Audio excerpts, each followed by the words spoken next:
ठीक है, तो एक और टर्मिनोलॉजी बच गया, होमोलैक्टिक कॉम्प्लेक्स एंड हेटेरोलैक्टिक कॉम्प्लेक्स। होमोलैक्टिक कॉम्प्लेक्स किसको बोलते हैं? जिसमें सारा लिगेंड सेम, कितना लिगेंड है इसमें? 6 लिगेंड है और सबके सब अमीनो ही सेम लिगेंड है ना।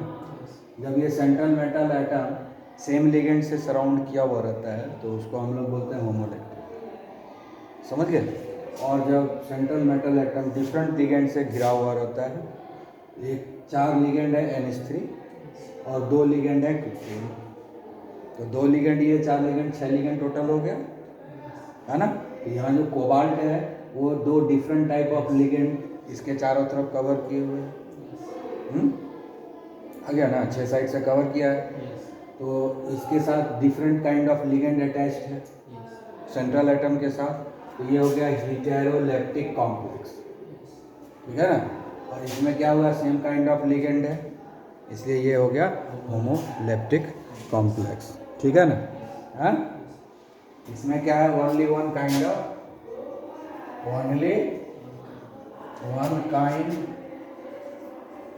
लिगेंड,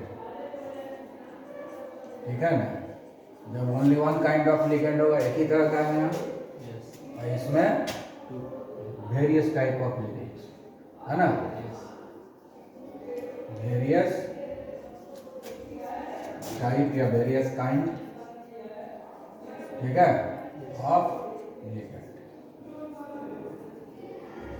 यानी एक से ज़्यादा तरह का होगा, और 2 तरह का है, एक ये है एक ये, 2 तरह का लिगेंड है, 3 तरह का भी लिगेंड हो सकता है, 4 तरह का भी हो सकता है, 6 तरह का भी हो सकता है, आई बात समझ में। तो वो हो जाएगा हेटेरोलैप्टिक कॉम्प्लेक्स। तो नंबर लिगेंड के हिसाब से अगर हम देखेंगे तो 2 तरह का कॉम्प्लेक्स होगा, होमोलैप्टिक एंड हेटेरोलैप्टिक, ठीक है, आ गया समझ में। अब हमको क्या पढ़ना है कि formula of the mononuclear coordination entity. Mononuclear का मतलब क्या हो कि एक ही जो है उसमें सेंट्रल एटम होगा, एक से ज़्यादा सेंट्रल एटम नहीं होगा, ठीक है। तो सेंट्रल जब फार्मूला लिखना है यानी मॉलिक्यूलर फार्मूला लिखना है, ठीक है, स्ट्रक्चरल फार्मूला के जैसा ही लिखना है, तो सबसे पहले क्या लिखते हैं कि सेंट्रल एटम, सबसे पहले क्या लिखेंगे, सेंट्रल एटम, ठीक है। उसके बाद जो है जितना भी लिगेंड्स होगा उसको अल्फ़ाबेटिकली अरेंज करेंगे, सबको क्या करेंगे, अल्फ़ाबेटिकली अरेंज करेंगे। उसके बाद तीसरा रूल है कि कोऑर्डिनेशन एंटिटी को हम लोग स्क्वायर ब्रैकेट में रखेंगे, ठीक है। सबसे पहले सेंट्रल एटम लिखेंगे और सेंट्रल एटम के बगल में क्या करेंगे, हम सारे लिगेंड्स को अरेंज कर देंगे अल्फ़ाबेटिकली। सबसे पहले लिखना है सेंट्रल एटम और उसके बगल में जितना भी लिगेंड होगा उसको अरेंज कर देंगे, ठीक है, और कहीं स्पेस नहीं छोड़ना है। और लिगेंड को जो अरेंज करेंगे अल्फ़ाबेटिकली करेंगे, ठीक है। आ गया समझ में। तो इसको हम लोग इसी तरह से लिखेंगे, ठीक है। जैसे कि हम लोग एक एग्जांपल लेते हैं, जैसे सबको अल्फ़ाबेटिकली अरेंज करना है, तो सबसे पहले हम लोग एक एग्जांपल लेते हैं, जैसे ये लिया हम लोग सेंट्रल एटम PT हो गया। सेंट्रल एटम सबसे पहले लिखेंगे, PT मतलब प्लेटिनम, ठीक है। उसके बाद हम लोग लिखेंगे लिगेंड्स को अरेंज करेंगे, तो सबसे पहले अमोनिया लिखेंगे क्योंकि A से स्टार्ट हो रहा है, ठीक है। उसका दूसरा है क्लोरीन, वो C से स्टार्ट होता है, तो उसको बाद में लिखेंगे, ठीक है। ये 3 हो गए। तो पहले क्या किया है, सेंट्रल एटम लिखे, उसका लिगेंड को अरेंज किया अल्फ़ाबेटिकली। ये अमाइन है, A से शुरू होता है, ये क्लोरीन है तो C से शुरू होता है, तो A पहले आता है इसलिए अमाइन को पहले लिखे, क्लोरीन को बाद में लिखे। बीच में कहीं स्पेस छोड़ना नहीं है, स्पेस छूट गया वो गलत है, स्पेस को छोड़ना नहीं है, एकदम सटा सटा करके कहीं स्पेस नहीं छोड़ना है। अब ये कोऑर्डिनेशन एंटिटी कंप्लीट हो गया है, इसको हम लोग क्या करेंगे, स्क्वायर ब्रैकेट के अंदर डालेंगे। कोऑर्डिनेशन एंटिटी को क्या करेंगे, स्क्वायर ब्रैकेट के अंदर डाल देंगे। और उसके बाद जो है हम क्या करेंगे कि जो होता है इसके ऊपर जो बैलेंस चार्ज होता है, जैसे यहाँ पर प्लेटिनम है, इसके चलते कोई चार्ज नहीं है, -1 जो है क्लोरीन के चलते है। ठीक है, प्लेटिनम का जो रेसिडुअल चार्ज आएगा, है ना, प्लेटिनम का ऑक्सीडेशन नंबर देख लेंगे। ठीक है, तो इस पर जो रेसिडुअल चार्ज आता है वो 3+ आता है। ठीक है, ये -1 है, है ना, तो यहाँ पर Pt जो है +4 कंडीशन में है, इसका एक -1 इसको एडजस्ट किया तो +3 हो गया। यहाँ +4 ऑक्सीडेशन स्टेट में प्लेटिनम है और Cl- का -1 हो गया, तो रेसिडुअल कितना होगा, +3 हुआ ना।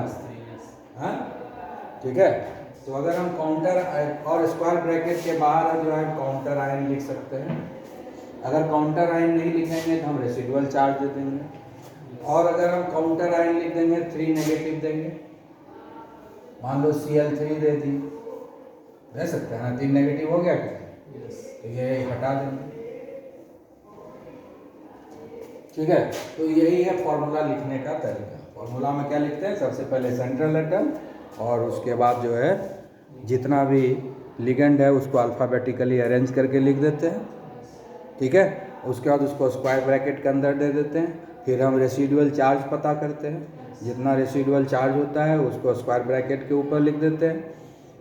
ठीक है, या हमको नहीं लिखना है चार्ज तो काउंटर आयन दे देंगे वहाँ पर जो उस चार्ज को बैलेंस करे। आया बात समझ में कि नहीं, ठीक है, आ गया ना, हैं। और अगर किसी किसी में जो है रेसिडुअल चार्ज नहीं भी रहता है, जैसे हम लोग लिखेंगे प्लेटिनम है, उसके बाद NH3 है,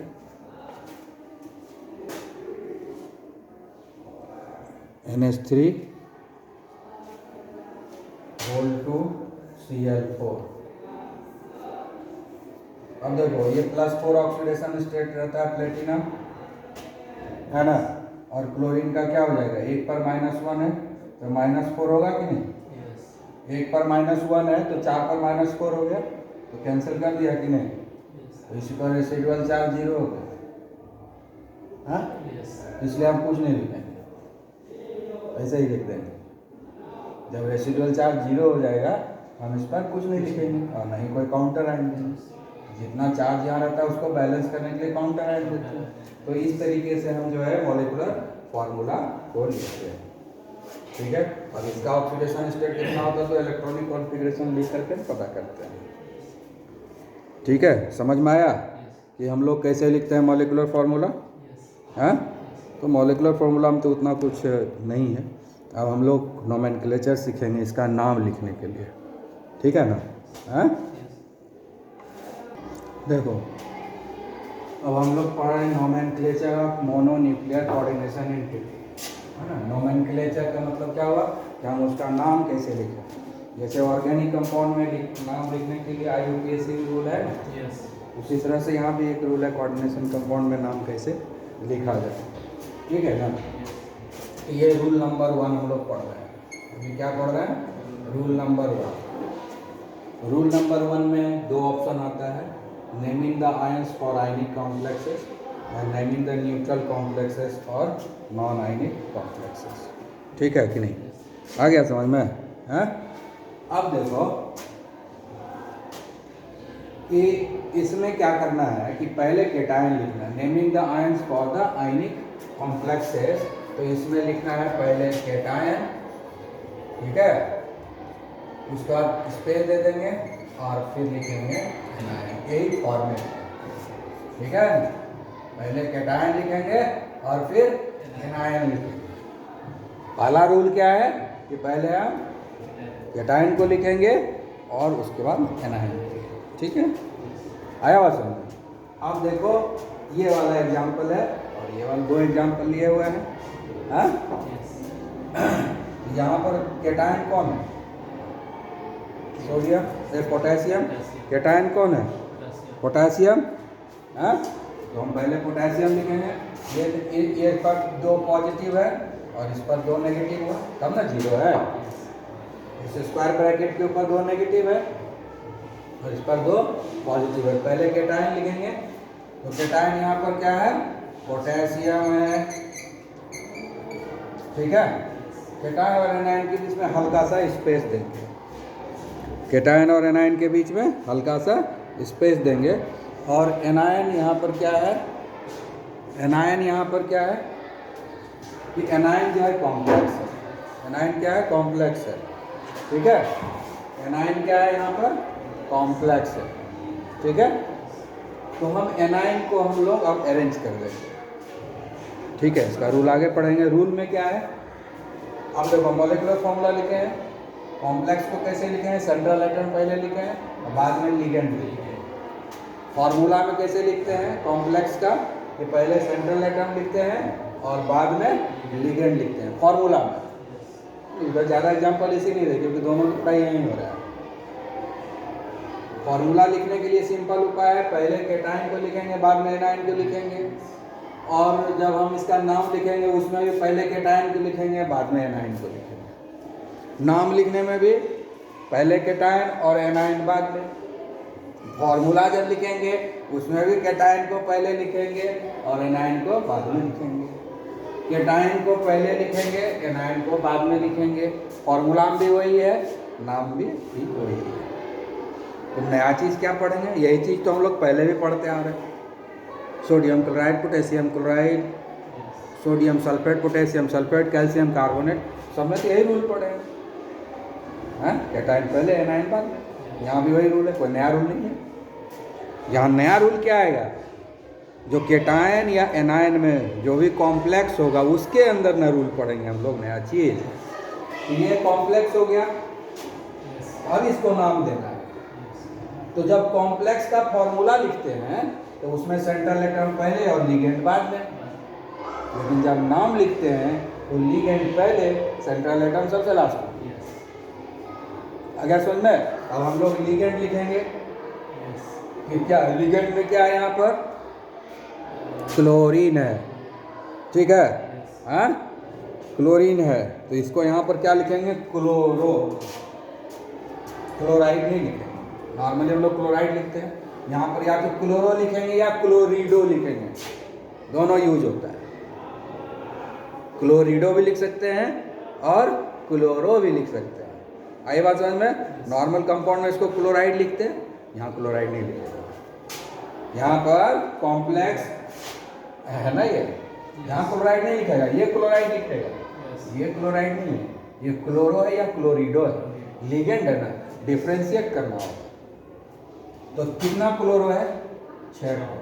तो पहले लिखेंगे हेक्सा, 6 ठो है ना, तो लिखेंगे हेक्सा क्लोरो, हेक्सा क्लोरो, ठीक है, हेक्सा क्लोरो। उसके बाद क्या है, अब लिखेंगे, अब लिगेंड खत्म हो गया, लिगेंड हो गया। अब लिखेंगे सेंट्रल एटम क्या है, प्लेटिनम। ये जो कॉम्प्लेक्स है इसके ऊपर नेगेटिव चार्ज है, कॉम्प्लेक्स आयन है ना, तो नेगेटिव चार्ज है। तो नेगेटिव चार्ज जब कॉम्प्लेक्स आयन के ऊपर रहता है तो ATE लिख देते हैं, नाम में लगा देते हैं। तो लिखेंगे प्लेटिनेट। अब देखो कहीं भी देखो प्लेटिनेट हटा दिया, स्पेस नहीं है, हेक्सा क्लोरो प्लेटिनम नहीं लिखेंगे, प्लेटिनेट, क्योंकि ATE लगा दिया मतलब नेगेटिव चार्ज है, यानी एनायनिक कॉम्प्लेक्स है ये क्या है, एनायनिक कॉम्प्लेक्स है, प्लेटिनेट, प्लेटिनेट। और इसके बगल में रोमन लेटर में इसका जो है ऑक्सीडेशन नंबर निकाल के लिख देंगे। आया बात समझ में। यहाँ पर क्या है, -6, यहाँ क्या है, -2, यहाँ -6, यहाँ -2 कब आएगा, जब इस पे +4 होगा। देखो बिना कैलकुलेशन के हम लोग निकाल लेते हैं। इस पे -6 है ना, और ओवरऑल -2 है, तो -2 यहाँ कब आएगा, जब इस पे हम +4 दे देंगे।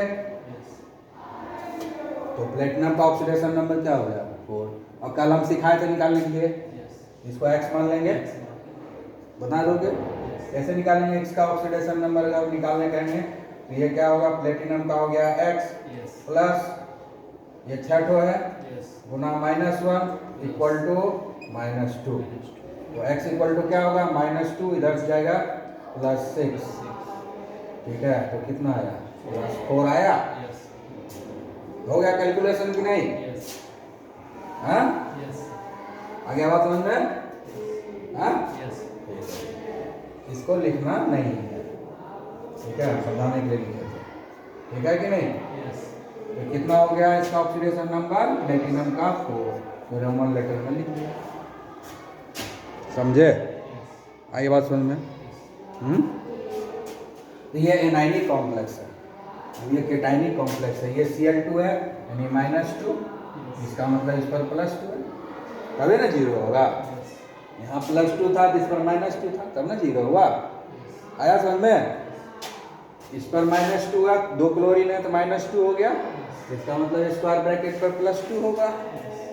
क्लियर हुआ? हाँ, ठीक है। तो ये केटाइन हुआ और ये एनाइन हुआ, तो केटाइन को हम पहले लिखेंगे।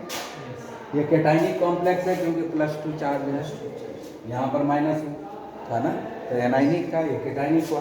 तो केटाइन को हम पहले लिखेंगे अब, लेकिन केटाइन तो यहाँ क्या है, कॉम्प्लेक्स है, तो रूल फॉलो करके लिखना होगा ना कॉम्प्लेक्स का नाम। केटाइन पहले लिखेंगे ना, तो केटाइन यहाँ पर क्या है, जब फॉर्मूला लिखे हुए हैं कॉम्प्लेक्स का, तो मेटल सेंट्रल एटम पहले है, लिगेंड बाद में है। लेकिन जब इसका हम नाम लिखेंगे तो लिगेंड पहले आएगा, सेंट्रल एटम बाद में आएगा। आया बात समझ में? तो हम लोग 2 गो लिगेंड है, ये अमाइन है और ये क्लोरीन है। अमाइन A से शुरू होता है, क्लोरीन C से शुरू होता है। अल्फाबेटिकली A पहले आता है C से, तो इसलिए इसको अब यहाँ पर अमाइन तो लिखेंगे ना, अमाइन लिखते हैं। क्या लिखते हैं? अमाइन, ठीक है। जनरली AMIN ही लिखते हैं, यहाँ A डबल M कर देंगे, यानी लिगेंड का काम कर रहा है, याद रखो, लिगेंड का काम कर रहा है, इसलिए इसको लिखेंगे अमाइन। आई बात समझ में?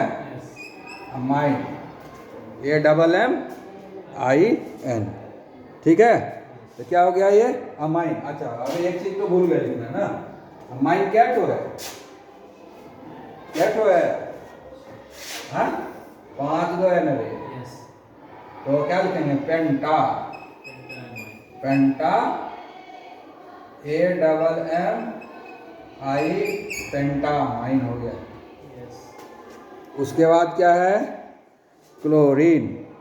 उसके बाद क्या है, क्लोरीन, तो उसके लिए क्या लिखेंगे, क्लोरिडो और क्लोरो, इन लिखते हैं। तो पेंटा अमाइन, ये तो अकेले है, इसमें कुछ नहीं लिखाएगा। पेंटा अमाइन क्लोरो, कहीं स्पेस है, कहीं स्पेस दिए नहीं ना, पेंटा अमाइन क्लोरो। और सेंट्रल एटम लिखाएगा, इस पर पॉजिटिव चार्ज है ना, तो कोबाल्टेट नहीं लिखेंगे, कोबाल्ट लिखेंगे। केटाइन रहेगा ना, केटाइनिक रहेगा, तो हम जो मेटल का नाम है वही लिख देंगे। जब नेगेटिव चार्ज रहता है तो मेटल का नाम में ATE लग जाता है, लेकिन जब पॉजिटिव चार्ज है तो मेटल का नाम जैसा है वैसा ही लिख देंगे। इसका नाम क्या है, कोबाल्ट। समझ में आया? हाँ, कोबाल्टेट नहीं हो जाएगा, नेगेटिव रहता तो कोबाल्टेट होता है ना, ATE लग जाता है, इनको हटा के, इनको हटा के क्या लिखा है, ATE, प्लेटिनम, है ना। अब यहाँ कोबाल्टेट नहीं होना है, कोबाल्ट। अब इसके बगल में लिखेंगे इसका ऑक्सीडेशन नंबर, जैसे यहाँ लिखे थे, ठीक है ना। तो यहाँ पर क्या है, +2 है ना, हाँ, तो इसके चलते क्या होगा, -1, एक ही को क्लोरीन है ना, इसके चलते क्या होगा, 0, अमोनिया है, न्यूट्रल मॉलिक्यूल है।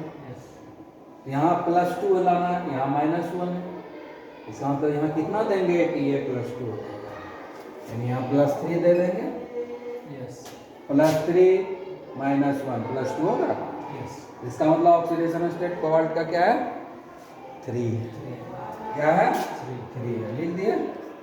अगर ऐसे नहीं निकलता है हम लोग कैसे निकालेंगे, x हो गया इसके लिए, ये तो हो गया 3 गुना 5 गुना 0, हाँ, ठीक है। और ये क्या होगा, 1 गुना -1 इक्वल टू +2, तो x इक्वल टू क्या है, तो 0 है, ये -1 है, ये +2, ये -1 उधर जाएगा +1, तो +3 हुआ। समझ गया कि नहीं? अब जैसे तुम्हारा इच्छा हो वैसे निकाल सकते हो, है ना? यही बात समझ में। ये हो गया हमारा केटाइनिक कॉम्प्लेक्स का नाम। ये तो हम केटाइन ना लिखे, एनाइन तो लिखेंगे, ये तो केटाइन लिखे ना। अब एनाइन को भी तो लिखना है। एनाइन कहाँ है? एनाइन है ही ना, सिंपल एनाइन है, कॉम्प्लेक्स नहीं है, सिंपल है ना। तो सिंपल नाम देंगे क्लोराइड, सिंपल नाम देंगे क्लोराइड। ये थोड़ा केटाइन और एनाइन के बीच में हल्का स्पेस देते हैं, ठीक है? हो गया, ये हो गया केटाइन, हाँ? ये हो गया एनाइन, ठीक है? ये हो गया केटाइन, ठीक है? और ये हो गया एनाइन। समझ में आ गया कि बात? हाँ, क्लियर? अब देखो, अब दूसरा केस आ गया, नेमिंग द न्यूट्रल कॉम्प्लेक्स और नॉन आयन। इसमें तो केटायन एनायन है, जीरो है। इसके ऊपर कोई है काउंटर आयन, इस पर कोई चार्ज है, जीरो चार्ज है ना, ये न्यूट्रल हुआ, कोई चार्ज नहीं, नॉन आयनिक हुआ ये। तो बस जो कॉम्प्लेक्स का होता है इसको हम लिखते हैं। देखो यहाँ गलती हो गया, ये अलग कर दिया, इतना डिस्टेंस हमको नहीं देना है, इसको Cl2 को यहाँ सटा के लिखना है, ठीक है? जहाँ भी हम दे दिए हैं सबको सटा देना है, ठीक है कि नहीं? तो इसका हम नाम लिख देंगे सिंपली। इसमें कोई केटायन एनायन है ये नहीं है, तो हमको केटायन और एनायन का अरेंजमेंट सोचना ही नहीं है, सिंपली कॉम्प्लेक्स का जो नाम होता है वो लिख देंगे। तो यहाँ क्या फॉर्मूला लिखने में सेंट्रल एटम पहले, लिगेंड बाद में, है ना? लेकिन जब नाम लिखते हैं तो लिगेंड पहले, सेंट्रल एटम बाद में। अब यहाँ क्या है, ये अमाइन है, ये क्लोरो है, ये पहले आता है, पहले से लिखेंगे। कितना अमाइन है, 4। तो क्या हो जाएगा इसका, टेट्रा। क्या हो जाएगा, 4 के लिए क्या लिखते हैं, टेट्रा, है? 5 के लिए पेंटा, 4 के लिए tetra, tetra amine, tetra amine लिखा गया। उसके बाद क्लोरीन क्या तो है, 2 ठो,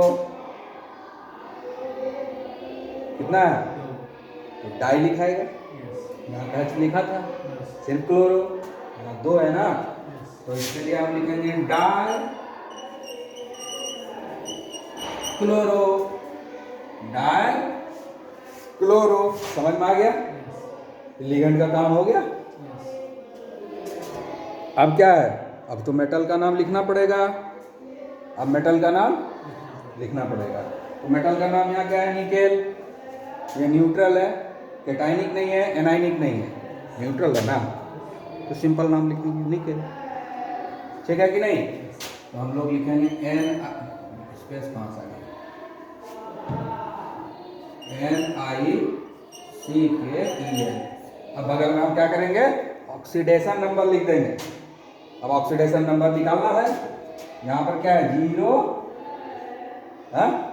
इसके चलते कितना हुआ, Cl2 है ना, 2 को है, एक -1 तो 2 ठो -2, ये तो 0 न्यूट्रल है, ये -2 है, यहाँ कितना होगा, ये 0 ओवरऑल चाहिए, ये -2 है, तो 0 कैसे आएगा, जब इस पर +2 दे देंगे।